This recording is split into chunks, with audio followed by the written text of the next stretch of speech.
Gazette du Togo, une vision sur l'actualité togolaise et sur le monde. Ils sont là, nos deux invités, on les accueille rapidement et nous démarrons le débat. Olivier Adia, bonjour. Bonjour et bonjour à toutes et à tous. Et Ildefonse, comment vous allez? Très bien, merci. Et comment tu vas, toi? Ça va, ça va.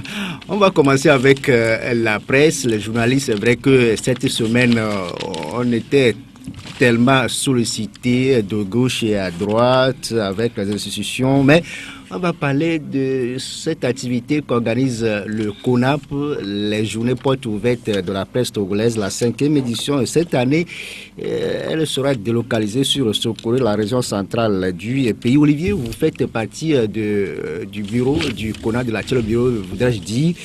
Pourquoi cette année, pour la 5e fois, vous avez choisi la ville de Sokore? Non, vous savez, le CONAP, le Conseil national des patrons de presse, qui regroupe, comme son nom l'indique d'ailleurs, les patrons de presse du Togo, et est l'initiateur des journées portes ouvertes de la presse. Oui. Et nous sommes à la 5e édition. Oui. Mais il faut rappeler que les éditions précédentes, toutes les éditions précédentes, les 4 dernières, se sont déroulées à Lomé. Et vous savez, tous les organes de presse sont quasiment dans leur totalité installés à Lomé. Oui.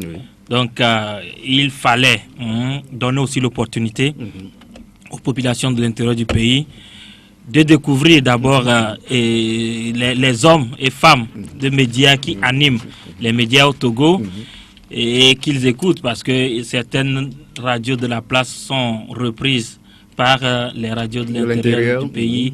Il y a certains journaux écrits qui arrivent aussi à l'intérieur du pays. Donc, il faut aller vers les populations et leur permettre aussi de connaître d'abord les journalistes togolais, mais aussi leur permettre d'avoir, en tout cas, de savoir plutôt comment le travail est fait, quel est l'état des lieux, et puis de donner aussi leur point de vue sur le travail qui est fait, parce que c'est eux les destinataires de nos productions. Donc, il faut leur donner aussi l'occasion d'apprécier ce qu'ils font et ce que nous faisons. Pour certains aussi, c'est le respect de l'engagement du président Chano Rémiao dans sa campagne, qui avait dit qu'il sera à la tête du CONAP. La 5e édition, ce serait chez lui à Sokore. Est-ce que c'est aussi un respect aussi entre autres raisons, c'est aussi un respect de sa parole. Il a promis que les journées portes ouvertes de la presse vont être délocalisées et il a fait. Pourquoi Sokode? Il a expliqué la dernière fois en disant d'abord que oui, c'est sa ville d'origine et il faut donc qu'il permette aussi à ces populations-là de découvrir les journaux togolais, puisqu'il y aura une exposition de ces journaux-là, et même nous allons permettre à cette population de repartir avec certains de nos journaux et dans leur maison pour les posséder et les lire. Entre autres raisons. Et voilà. Et après Sokode, il y aura d'autres villes pour les années prochaines qui vont aussi accueillir quand même ces journées portes ouvertes là. Ildefonse Akpaki, pour la première fois, les JPO de la presse togolaise quittent Lomé pour l'intérieur du pays. Comment analysez-vous cette action du CONAP? Je crois que Olivier a dit pratiquement tout ce qu'il y a, surtout qu'il est l'un des responsables du CONAP. Je ne suis pas membre du CONAP, je le dis. Ça serait une occasion pour les confrères et consoeurs de l'intérieur également d'avoir une idée sur le CONAP, sur ses activités et sur tout ce qui se fait comme travail. Donc je trouve que l'idée elle est bonne. Donc prions pour que ça marche. On va prier pour que après Sokore, d'autres villes de l'intérieur du pays aussi découvrent ces journées portes ouvertes de la presse togolaise. On va aussi parler de nos routes et de la sécurité routière. Vous savez que le 20 novembre dernier a été célébrée la journée africaine de la sécurité routière. Pour la première fois, la journée a été marquée au Togo par 2 ministères, le ministère des Transports et de l'Infrastructure, de la Sécurité, et puis un autre ministère, 3 au total, qui ont quand même marqué cette journée. Et on a mis l'accent sur la courtoisie sur nos routes, ceci pour sauver des vies humaines. Ils défoncent aujourd'hui, l'incivisme a gagné tout, même dans la circulation routière. Vous parlez de courtoisie. En quel sens? Moi, je n'ai pas compris. Courtoisie, en quel sens? Je ne comprends pas. Courtoisie sur nos routes, parce que aujourd'hui, il y a des gens qui s'insultent proprement, à moindre geste. Il y a quand même des écarts. En cas d'accident, il y a certains qui, au lieu de sauver des vies humaines, prennent leur smartphone pour filmer, pour envoyer sur les réseaux sociaux. Est-ce qu'on ne peut pas se pardonner? On ne peut pas quand même se laisser certains écarts sur nos routes? Moi, j'aurais préféré qu'on parle d'éducation de la masse, d'éducation des usagers, d'éducation des conducteurs. Sur ce point, c'est l'idée que moi j'ai. Oui. Au lieu de parler de courtoisie, je ne sais pas ce qu'on met dans courtoisie. La courtoisie, sur nos routes, moi je ne comprends pas. Mais je sais qu'il y a beaucoup de choses qu'il faut corriger sur nos routes. Les insultes qui sont envoyées de part et d'autre par les conducteurs de taxi-moto surtout. Mais il faut aussi, lorsque nous parlons de la route, parler de ces policiers qui raquettent aussi les gens. Ah bon? Oui, mais puisque les policiers ne sont pas en dehors de la route, ils sont sur la route. Des fois, vous voyez que les conducteurs, vous voyez que les chauffeurs ont leurs pièces à jour, mais il faut toujours glisser quelque chose. Oui. Alors, mais l'argent là rentre dans quel budget? C'est la question qu'il faut se poser aussi. Je suis d'accord avec vous qu'on parle de ce que sur la route, qu'il n'y ait pas d'insultes, qu'il n'y ait pas d'injures, qu'il n'y ait pas d'actes inciviques, mais parlons aussi de ces raquettes sur nos routes. Donc c'est là où... Olivier, aujourd'hui, est-ce qu'au-delà des raquettes, est-ce qu'on peut encore toucher d'autres aspects? Il y a certains qui parlent même de l'état même de certaines de nos routes aujourd'hui qui favorisent les accidents. Oui, il y a l'état. Je crois que la question doit être prise à 2 ou 3 niveaux. D'abord, l'état même de nos infrastructures routières laisse à désirer, même si depuis quelques années on a beaucoup amélioré, surtout à Lomé et dans certaines grandes villes de l'intérieur, mais le défi reste encore énorme. Il faut essayer de travailler encore dans d'autres localités pour améliorer les infrastructures. Même à Lomé, en venant dans vos studios, quand vous partez donc de Ranco et vers l'hôpital Sylvanis Olympio, vous avez de la peine. La portion de route, oui, c'est une route qui a été abandonnée et oubliée, et les riverains donc vivent tout un calvaire, et ce n'est pas bien. L'autre aspect, c'est les usagers de ces routes-là qui, comme vous l'avez dit, parfois se comportent très mal et qui s'insultent, qui s'invectivent, qui font montre d'un incivisme notoire. Il faut aussi lutter contre ça. Et maintenant, nous allons aussi peut-être parler des forces de l'ordre qui sont là pour mettre de l'ordre sur la circulation, parfois qui jouent bien leur rôle, mais parfois très mal, parce que ou bien ces policiers ça donne plus donc à des raquettes au lieu de faire le travail qui leur est demandé, parce que contrôler l'état des véhicules, contrôler les pièces, aussi, les surcharges, tout ça là, mais ils ne le font pas parfois, parce qu'il ne faut pas jeter le bébé avec l'eau du bain. Certains le font, mais il y a certains quand même qui ont transformé ça en fonds de commerce. Oui, sur nos routes, c'est vrai qu'à Lomé, on a vu des panneaux géants érigés par la délégation spéciale, sont 10 mètres, donnant un avertissement quand même aux riverains de ne plus quand même faire leurs activités à ce niveau. Mais on a vu que ces plaques-là sont là depuis, si vous allez à Didogom, vous allez les voir, mais ils ont quand même détruit quelques constructions. Mais aujourd'hui, les plaques sont là, mais les routes aussi sont restées en l'état, on ne les agrandit pas. Ildefonse, aujourd'hui, est-ce que la délégation spéciale a quand même une responsabilité dans ce qui se passe? La délégation spéciale. Oui, de 110 mètres. Vous avez vu ça sur les... Le problème togolais est un problème de gouvernance et d'éducation. Gouvernance parce que ceux qui sont là, que vous taxez de délégation spéciale, n'ont pas reçu le quitus des populations concernées.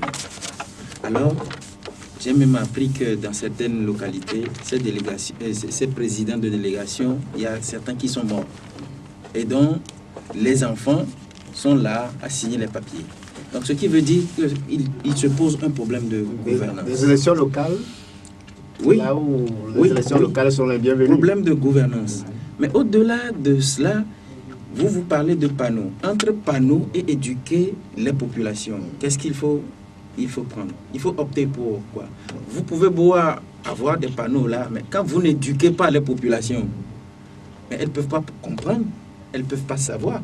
C'est vrai que des fois, on sait que jeter quelque chose dans un égout va boucher l'égout, mais on le fait. Mais je suis sûr que lorsqu'on aura éduqué comme cela se doit, pourquoi les Ghanéens ont été éduqués? Quand tu vas à Accra, tu peux jeter des ordures par terre. Oui, mais tout ça la relève de l'éducation. Mais quand on ne le fait pas... Non, pour certains, c'est l'avènement de la démocratie à 90, c'est qui a tout bafoué. Qu'est-ce que c'est? Ont mal compris. Non, mais tu sais, nous sommes en 2018. Ce langage doit changer. C'est parce qu'on est en démocratie. Les Ghanéens ne sont-ils pas en démocratie? La démocratie est bien assise au Ghana plus qu'au Togo. Tout le monde a mal compris. Tout est question d'éducation. Il faut éduquer le peuple. Lorsque les dirigeants sont là à mentir, vous pensez que le mensonge est une vertu qu'il faut sauvegarder et cultiver? Vous pensez? Vous mentez, vous tuez. Alors qu'on sait que mentir, ce n'est pas bon. On sait que tuer n'est pas bon. C'est vous qui donnez les exemples. Mais lorsque vous êtes un serviteur du peuple et que à chaque fois, ce peuple-là, à 20 heures, vous voit dans votre costume, bien la taillée, et que nous savons que sur le terrain, il y avait 1000 personnes, et que vous dites qu'il y a 100, les gens vont crier sur vous alors que vous êtes une autorité. Vous n'éduquez pas le peuple. Le mensonge n'est pas une bonne chose. Lorsque vous tirez à balles réelles sur les gens, alors qu'on dit, lorsque vous allez sur une manifestation, il faut vous munir des armes conventionnelles, matraques, gaz lacrymogène, et que vous tirez à balles réelles sur des gens, vous leur ôtez la vie. J'ai été très heureux de participer à un colloque ce matin où le professeur, l'ancien ministre de la Justice du Bénin, garde des Sceaux, Victor Topanou, disait qu'un État qui tue ses concitoyens est un État qui n'a pas de légitimité. Parce que justement, c'est le peuple qui donne la légitimité.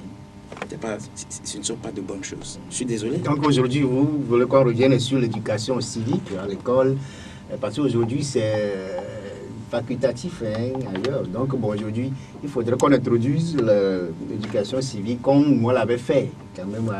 L'éducation civique et la morale. L'éducation civique et la morale. Parce que voler, tuer relève de la morale. Donc lorsqu'on n'a pas ces deux vertus-là, Olivier, des mots sur ce sujet avant d'évoluer sur nos routes, la courtoisie.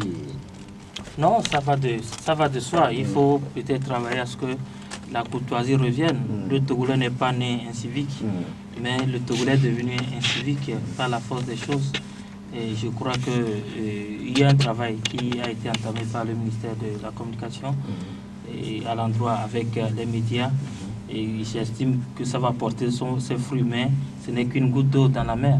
Il faut multiplier ces genres de projets pour permettre donc aux médias de parler de formation civique, de parler on s'est rappelé qu'au temps du Premier ministre Humbo, il avait quand même une marge au niveau de la primature pour les médias dans l'apparition à chaque coin du journal. Il y a quand même un coin réservé à l'éducation civique, mais après son départ de la primature, bon, ses successeurs n'ont pas renouvelé le contrat, mais on va prier. Non, mais a priori, on n'a pas besoin de payer des gens pour aller former tout un peuple à l'éducation civique. Mais là aussi, non, je crois que, et mon confrère l'a dit, il faut commencer donc à la base, c'est-à-dire à l'école, pour rappeler. Et aujourd'hui, on a perdu de ces habitudes où chaque matin, il faut enseigner aux enfants le civisme, comment on se comporte à l'école, comment on se comporte à la maison, comment on se comporte dans la rue, etc., etc. Certains le font, certaines écoles ont maintenu cela, mais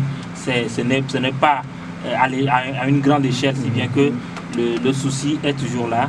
Et nos enfants qui naissent aujourd'hui, il faut vraiment que nous nous soucions de leur éducation pour qu'ils deviennent aussi des citoyens bien formés. Mais pour tous aussi, certains disent que bon, c'est parce que la politique a tout quand même englobé et ça ne marche pas. On va parler de la politique.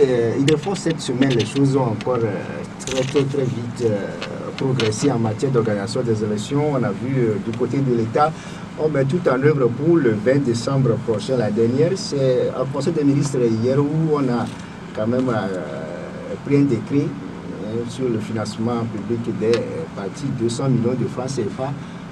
Comme quoi, tout est presque fait pour le 20 décembre de France. Moi, je suis de ceux qui estiment que, je dis bien, je suis de ceux qui estiment qu'on n'ira pas aux élections le 20 décembre. Ah bon? Je dis, j'estime. Pour plusieurs raisons.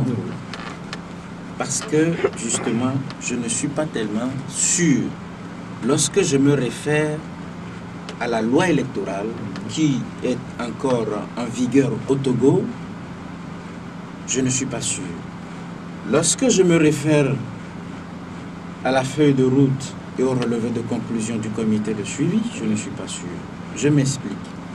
Lorsque vous prenez le code électoral, en son article 12, qui demande que la CENI soit ou comporte 17 membres, aujourd'hui, posez-vous la question de savoir si nous avons 17 membres à la CENI.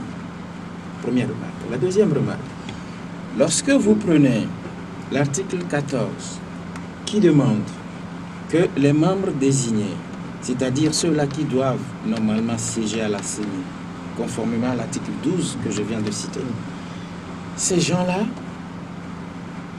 doivent normalement recevoir l'assentiment de l'Assemblée nationale, ce qui a été fait.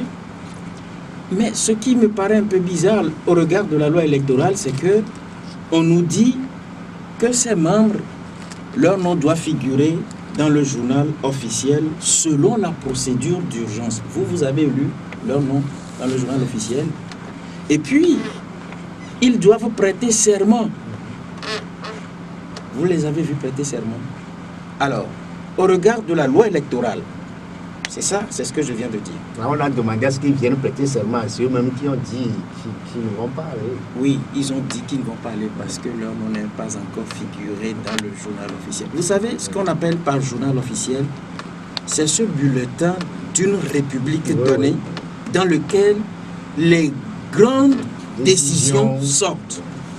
Voilà pourquoi, lorsqu'il y a une loi qui a été légiférée, elle doit passer dans le journal officiel, faisant effet de loi régissant l'État ou la République.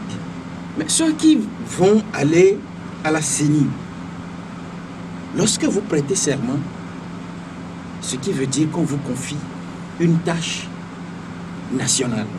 Et donc, vos noms doivent figurer. Moi, je suis très mal à l'aise en tant que journaliste de travailler avec la loi de mon pays et de me rendre compte que ce qu'on appelle par CENI ne respecte pas les lois de la République. Je suis désolé. Lorsque vous avez ce nombre-là qui n'est pas atteint, et ça je le dis par rapport à la loi électorale, par rapport à la feuille de route, on dit CENI inclusive et paritaire. Est-ce que nous avons l'inclusivité et la parité? L'occasion a été donnée quand même à la coalition. Cette parité-là, d'envoyer ses membres à la CENI. Vous savez, l'Assemblée nationale a voté le 8e récemment. Olivier, aujourd'hui, est-ce que chez vous tout est fait prêt à la où vont les choses pour le 20 décembre? Non, est-ce que tout est fait prêt? C'est une question qui peut être diversement appréciée. Je ferai l'effort pour dire ce que je vois. C'est qu'il y a une CENI qui est contestée, et c'est important de le dire, mais qui travaille. C'est aussi important de le dire. Ce sont des faits visibles. Moi, je n'ai pas encore, ne fais pas encore d'analyse. Il y a la Cour constitutionnelle qui doit être recomposée, mais qui a fait de toutes les façons, il y a quelques semaines, un atelier pour se préparer pour ces élections.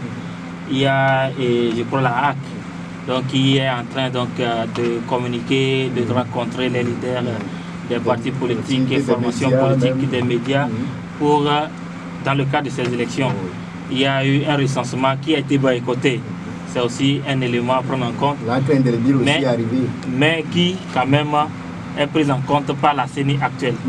Donc, je crois que tout est mis en œuvre aujourd'hui pour aller à ces élections. Maintenant, si on me pose la question, Est-ce que ces élections sont inclusives? Est-ce que l'opposition réunie dans la C14, son absence ne va pas agir, etc. etc. Ça, c'est un autre débat qu'on peut mener aussi. Mais je crois que ce que moi je vois en tant que citoyen, aujourd'hui, sans la C14, pensez-vous que ces élections-là, une fois déroulées, seront crédibles et acceptées par tous? Non, ce n'est pas la C14 qui donne la crédibilité à ces élections. Peut-être qu'elle serait légitime, c'est la question peut-être à laquelle je vais répondre. Sinon, que la C14 soit là ou pas, si les élections vont être crédibles, elles vont être, si elles seront non crédibles, elles vont être non crédibles. Ça ne changera en réalité rien, puisqu'on a vu, l'UFC a quitté la CENI, et la C14 n'est pas rentrée, mais la CENI fonctionne. Donc, crédibilité, je ne crois pas que c'est la participation de la C14 qui donne la crédibilité aux élections. Mais est-ce que ça sera légitime? Ça, c'est une autre question. Mais la légitimité, qui donne la légitimité à un organe, c'est le peuple. Donc, le peuple, si le peuple sort et vote, donc là, on verra qu'il y a une légitimité. Maintenant, après, quelles sont les conséquences qui vont découler de ça? Ça, il faut quand même qu'on arrive à faire l'état des lieux, à tirer les conséquences. Parce que moi, je serais peiné que pendant 5 ans, les grands partis de la C14 comme l'ANC, le CAR, soient classés parmi les partis extra-parlementaires, ne participent pas au débat politique qui se déroule à l'Assemblée, alors qu'on est dans une période très sensible. Donc je crois qu'il faut que les acteurs revoient leur copie, pas seulement de la C14, mais aussi du pouvoir, pour voir dans quelle mesure il faudrait ouvrir ces élections à tous et prendre en compte les revendications, ou du moins les exigences des uns et des autres, pour pouvoir permettre à chacun de prendre part à ces élections qui engagent toute la nation togolaise. Ildefonse, pour vous, le 20 décembre, quand vous êtes pessimiste sur la date, mais est-ce qu'aujourd'hui vous avez quand même un rapport de force pour quand même contraindre le pouvoir à... Ildefonse n'est pas un acteur. Non, mais moi, non, il ne faut pas continuer par poser la question, mais je réponds comme ça. Moi, j'agis en tant que journaliste et patron de presse au regard de la loi qui régente l'état dans lequel moi je vis. J'ai cité tout à l'heure la loi électorale. Vous avez parlé de crédibilité. Moi, je ne parle pas de crédibilité que la C14 aura accordée à une quelconque élection. Mais l'élection qui sera organisée, est-ce qu'elle respecte les lois de la République?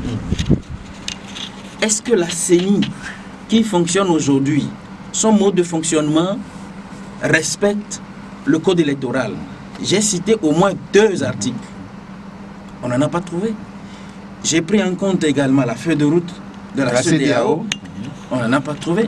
Le relevé de conclusion de la dernière réunion du comité de suivi qui dit 8-8, il n'y en a rien. Maintenant, par rapport à la légalité et à la légitimité, il parle de ce que c'est le peuple qui donne la légitimité. Je l'ai dit tout à l'heure, quand on était en train d'épulcher le dossier sur la route, en disant qu'un État qui tue ses citoyens est un État qui n'a pas de légitimité. Je ne reviens pas là-dessus. Mais par rapport à tout ce qui se passe là, moi, j'ai 2 pieds. Et Dieu, en me créant, et en créant tous les êtres humains, leur a donné 2 pieds. Tout le monde. On marche sur les 2 pieds. Mais bizarrement, au Togo, j'ai comme l'impression que les gens ont des pieds, mais ils marchent sur la tête. Non. Je vous dis une chose. Est-ce que vous avez une fois entendu dans un État qui se dit responsable, qui veut aller aux élections, qui convoque le corps électoral qui n'existe pas? Vous savez combien de Togolais iront voter, vous? Non. Pour le moment, on le laisse. Moi, ça vient d'être annoncé aujourd'hui. Non. Moi, peut-être que la CENI a raconté moi, ça fait 3 millions 41 000. Vous savez, tout ça là, c'est du désordre, c'est du cafouillage. On ne saurait jamais convoquer le corps électoral il y a 2 semaines sans le connaître. Et pendant qu'on convoque le corps électoral, on demande encore aux gens d'aller se faire recenser.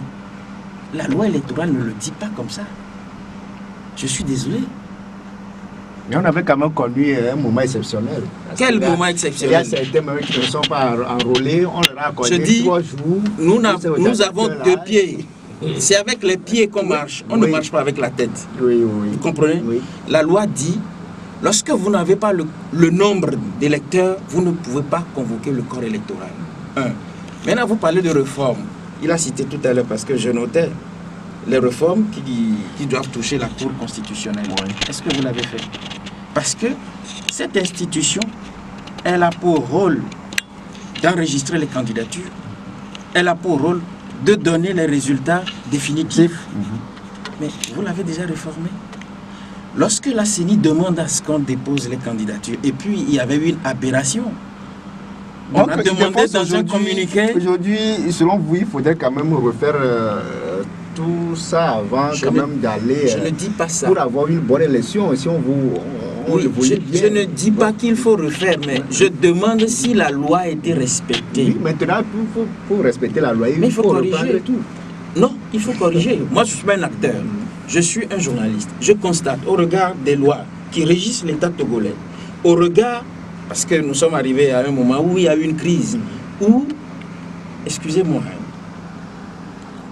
le légal, c'est-à-dire le pays légal, est un total déphasage par rapport au pays réel. Qu'est-ce qu'il faut faire? Là, on est en crise. Il faut une feuille de route. La feuille de route a été élaborée. Est-ce qu'on suit à la lettre la feuille de route? La faute à qui, Olivier? Aujourd'hui, on a une feuille de route pour certains au lendemain du 31 juillet. Ce serait quand même le pouce à ça pour le Togo, le lendemain meilleur. Il y a des ministres qui ont dit que bon, au lendemain du 31 juillet, le Togo va connaître quand même un nouveau paysage. Mais au jour d'aujourd'hui, on voit que bon, on tourne en rond toujours, les problèmes demeurent. À qui revient comme la responsabilité d'exécuter les recommandations de cette feuille de route proposée par la CEDEAO? Non, peut-être avant de répondre à cette question, j'aimerais quand même noter que quand on parle de loi et les interprètes, la loi est toujours sujette à interprétation. Et c'est là où chaque acteur tire le drap de son côté, parce que c'est la faiblesse parfois de la loi, c'est qu'elle peut être interprétée. D'accord? Donc, de la manière dont mon confrère, par exemple, interprète une loi, ce n'est pas de cette même manière que même un juriste va interpréter la même loi. J'ai dit, la loi, elle est interprétable. Ce n'est pas moi qui le dis.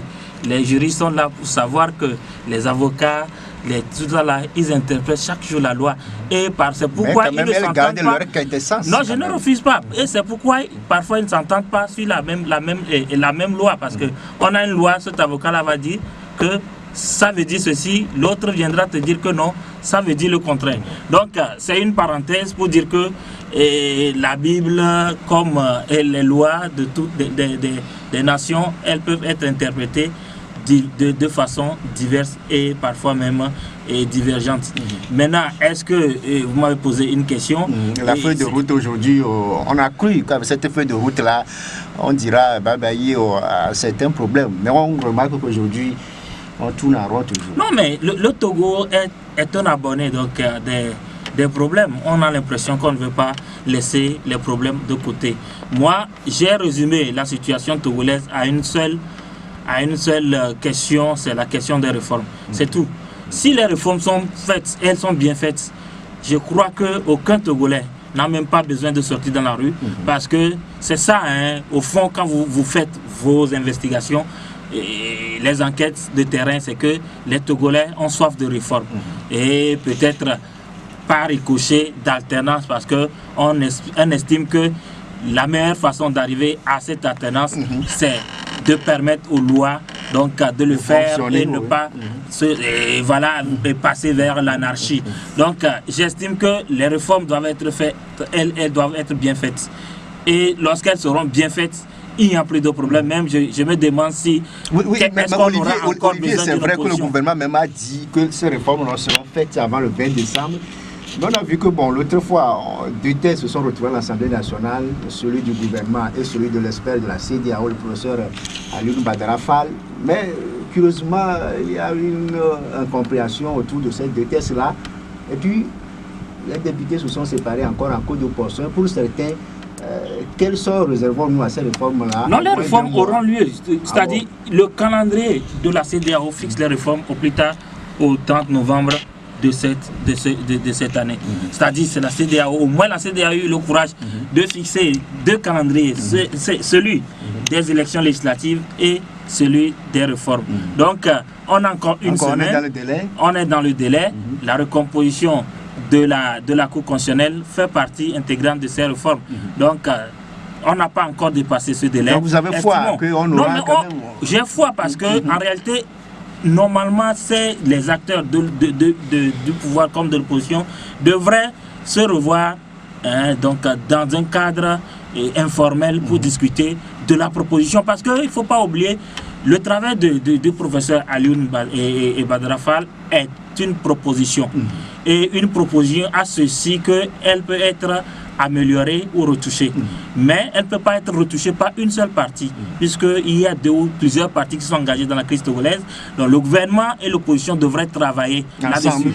Qui a voulu que le texte du professeur soit donné en l'état à l'Assemblée et le gouvernement n'a pas voulu. Je vais terminer en disant que pour qu'il y ait réforme à l'Assemblée nationale, il y a deux types de procédures.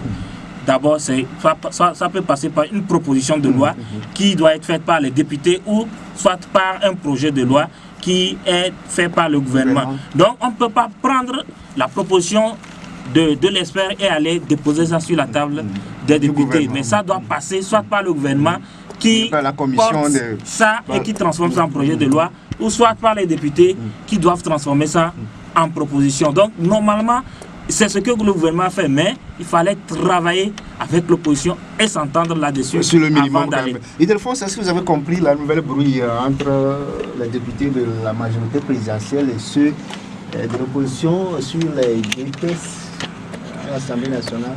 Oui, je voudrais, avant de rebondir sur votre question, revenir sur une phrase prononcée par Olivier. La loi est sujette d'interprétation. À interprétation. Maintenant, dites-moi, lorsque je prends l'article 12 qui dit la CENI est composée de 17 membres, quelle interprétation voulez-vous qu'on donne encore à cet article-là? Si. Oui, mais le problème se pose parce qu'il y a eu quel est ce problème qui se pose? C'est quoi l'interprétation? La loi dit il faut 17. Donc, il faut 17. Non, quand on a... Attends, donc quand quelqu'un vient dire qu'il y a une autre interprétation, donc la CENI peut être composée de 5 membres. C'est ça. Peut-être que c'est une manière de me comprendre ou soit de dévier mon idée. Mais je suis là, je peux préciser mon idée. Non, mais je suis présent donc. On ne va pas jouer sur le problème. Oui, on va aller avec ce qui se passe à l'Assemblée nationale. Non, mais il a posé une question, moi je peux répondre pour préciser mon idée. Excusez-moi. Nous sommes des journalistes et nous avons reçu pour mission d'éduquer. Ou bien d'éduquer. Nous n'avons pas reçu pour mission de flouer. Alors, heureusement que personne ne floue. Voilà pourquoi je lui demande de nous laisser pour qu'on essaie de voir le problème. Oui, je suis d'accord, mais la loi, celle que je viens de citer là, elle est tellement limpide que je ne comprends pas besoin d'interprétation. Quelle interprétation on peut en donner lorsqu'on dit que ceux qui ont été cooptés doivent prêter serment, lorsqu'on dit que la loi dit. Donc Olivier, lui, il est axé sur le texte. Mais je crois qu'il me comprend. Il me comprend bien. Mais il ne veut pas. Il me comprend très bien. Parce que là, je précise en une seconde ma position. Tout simplement, aujourd'hui, le texte, l'article 12 que vous avez lui dit que la CENI est composée de 17 personnes. D'accord? Mais si c'est 17, parmi ces 17, il y a 2 qui ne veulent pas venir, est-ce que la CENI s'arrête? C'est-à-dire, s'ils ne veulent pas venir, c'est pas qu'on les a empêchés. Mais s'ils ne veulent pas venir. Non, oui, c'est ça, c'est là l'interprétation arrive. Non, mais bien. Non, mais c'est ça. C'est-à-dire que. Des fois, c'est vrai. En cas où il y a un blocage. On ne va pas refaire. Non, mais en cas où il y a un blocage, qu'est-ce qu'on fait? Oui, on ne va pas refaire le cours de absolu de droit. C'est-à-dire, moi, je. Dites à Olivier que la loi dit. Moi, je dis. Oui, mais je pose la question, les cas de blocage, qu'est-ce qu'on fait? Non, il faut composer avant de bloquer. Soyez au moins 17 d'abord. Lorsque vous irez travailler, si 2 manquent, Le quorum n'est pas atteint, mais la loi dit soyez 17. Mais disons, au départ, non. Si les gens ne... Je ne veux pas qu'on floue les gens. Non, mais c'est pas toi seul qui est. Si nous sommes deux, moi aussi, moi, ce que je veux, c'est que ça soit clair. Son raisonnement, absolument, c'est ce qu'elle a dit. On a dit, on ne va pas refaire quand même le coup de droit ici, mais par rapport à ce qui s'est passé à l'Assemblée, Ildefonse, quelle est votre réaction? Parce qu'aujourd'hui, pour certains, les réformes ont encore pris d'autres... Non, c'est la mauvaise foi de ceux qui nous dirigent qui amènent tout ça. Lorsque il était question de projets de loi envoyés par le gouvernement et de propositions de loi que les députés de l'opposition avaient envoyées, vous avez vu le sort qui a été réservé à ces projets et à ces propositions de loi. Moi, j'ai été très peiné d'écouter M. Christophe Tchao qui parlait d'amendements. Vous savez, les règlements intérieurs de l'Assemblée nationale disent, lorsque vous n'êtes pas auteur d'une proposition, de faire des amendements. Quel a été le sort réservé à la dernière proposition que les députés de l'opposition ont faite et qui a fait à un moment donné que les travaux ont été bloqués? Vous savez, l'occasion a été donnée, conformément au règlement intérieur, aux députés unis de procéder aux amendements. Ils ne l'ont jamais fait. Mais j'ai été ahuri d'écouter M. Christophe Tchao dire que nos amis n'avaient que la chance de faire des amendements. Donc vous ne faites pas. Quand eux, ils font. Donc vous demandez qu'ils le fassent. Ben attends, qui est-ce qui a proposé le 20 décembre C'est la CEDEAO. Mais qui est-ce qui a envoyé l'expert? C'est la CEDEAO toujours. Mais alors, qu'est-ce que vous voulez? Et moi, j'ai même lu dans un communiqué de la CEDEAO, puisque l'expert, selon des indiscrétions, a rencontré les deux parties qui ont fait des propositions. Et avant de faire quand même son travail. Et je suis sûr qu'on a mis les deux propositions ensemble avant que l'expert ne donne son rapport et ne dépose son document.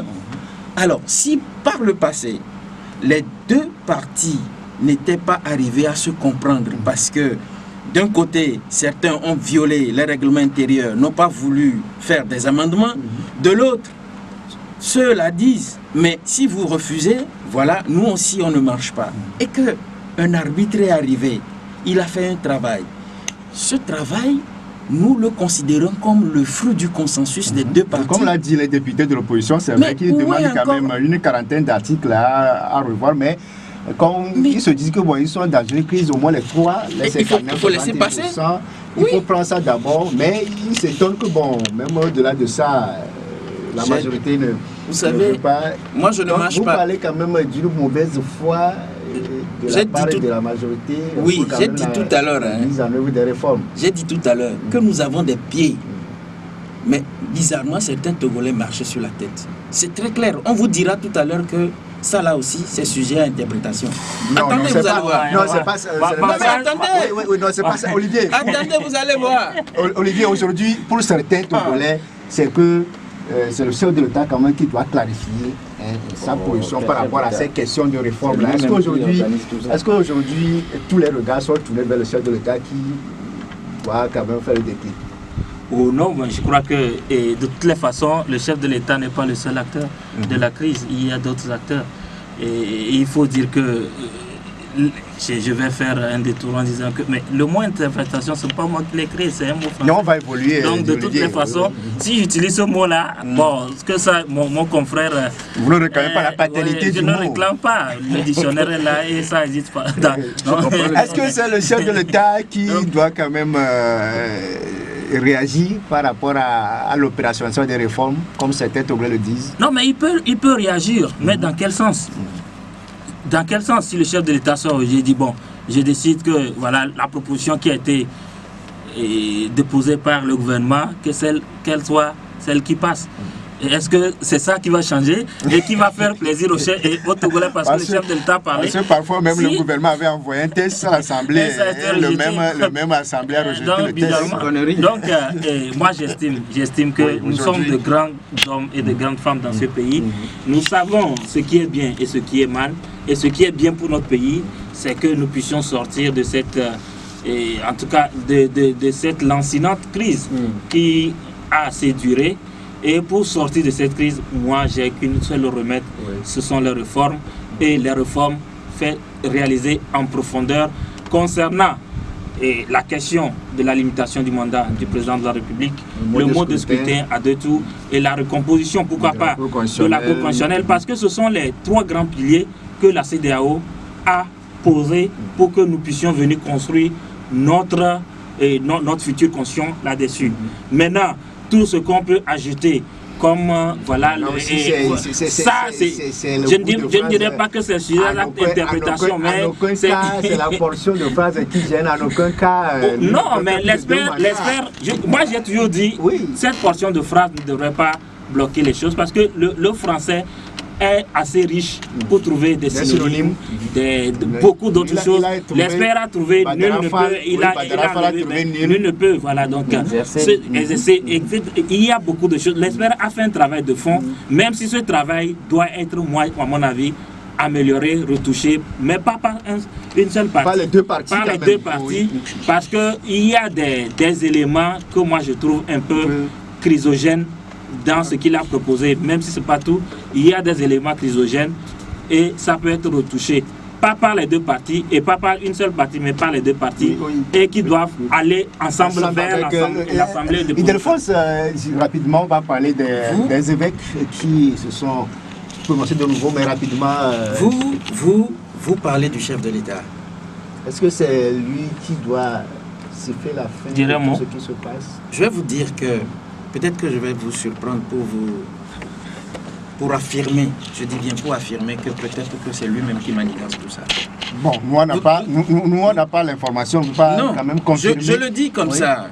Je le dis comme ça. Et le gouvernement togolais, quel est son parti? C'est unir. La majorité à l'Assemblée, c'est unir. Alors, c'est qui le président de unir? C'est qui? C'est le président du Togo. C'est qui? Comment on l'appelle? Alors, si son gouvernement fait ça, il ne dit rien. La majorité au Parlement fait ça, il ne dit rien. Ça veut dire quoi? On vous dit, le petit français vous dira qu'il ne dit rien.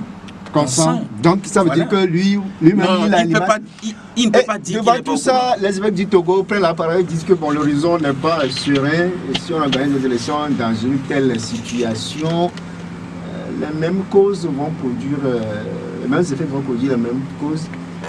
Vous pouvez même renverser comme vous voulez. C'est la même chose. Mais les évêques ne disent pas le contraire de ce que la majorité des Togolais disent. Ils ne disent pas le contraire de ce que la C14 dit.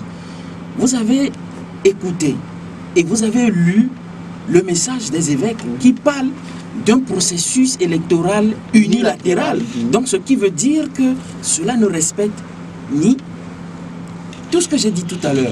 Il parle même de violence. J'ai écouté le ministre de l'Intérieur qui, sur votre il a quand même averti tous ceux qui quand même... Mais vous savez ce qui... de la sécurité. À la bonne tenue des élections législatives. Le ministre de la Sécurité. Vous savez ce qui m'a fait rire dans tout cela? C'est que lorsqu'il est question d'élection, le ministre torse le... Non, parce que la Fosée est prête aujourd'hui, les 8000 agents sont prêts. Même il a dit pourquoi? Si c'est aujourd'hui les élections, ils sont prêts quand même à sécuriser. Ils le font. Parce qu'il faut aller aux élections dans des conditions de sécurité. Oui. Non mais attendez, c'est ça. Mais donc, pourquoi n'a-t-on pas fait ou créé une unité pour mettre la main sur les braqueurs et permettre aux Togolais de vivre? Donc on va faire ça avant les élections. Olivier, le message des évêques du Togo, vous avez quand même eu à traverser, à lire le message? Non, je crois que moi j'ai dit l'église est au cœur de la société. L'église doit montrer la voie. L'église doit montrer la bonne voie. Et au Togo, l'église s'est toujours, en tout cas, prononcée sur la situation politique. Donc je ne trouve pas où est le problème quand l'église se prononce. Peut-être que c'est sur la question des réformes. Puisqu'elle dit que sans les réformes, il y aura. Mais il faut dire aussi que la CEDEAO a prévu les réformes pour au plus tard le 30. Donc il faut dire que peut-être que ça aura lieu. Et donc si les réformes ont lieu, alors par analogie, c'est qu'il n'y aura plus de difficultés. Merci beaucoup, cher confrère Ildefonse Akpaki de la Gazette du Togo et Olivier Adja de afripresse.info. Merci à Tevi Vincent pour la mise en ordre. Merci à nos stagiaires aussi, à Fokoku qui vient aussi de la Gazette pour immortaliser cette émission. Bon week-end à tous et à tous, mais tous êtes derrière moi. Vous allez suivre l'émission Foot de Foot avec Innocent Ablanou en version minable. La Gazette du Togo, une vision sur l'actualité togolaise et sur le monde. Rejoignez-nous sur le www.lagazettedutogo.com ou sur nos comptes Facebook, Twitter et YouTube. Pour tout contact, écrivez à contact@lagazettedutogo.com ou appelez le 92 80 88 53. La Gazette du Togo, c'est l'information en continu.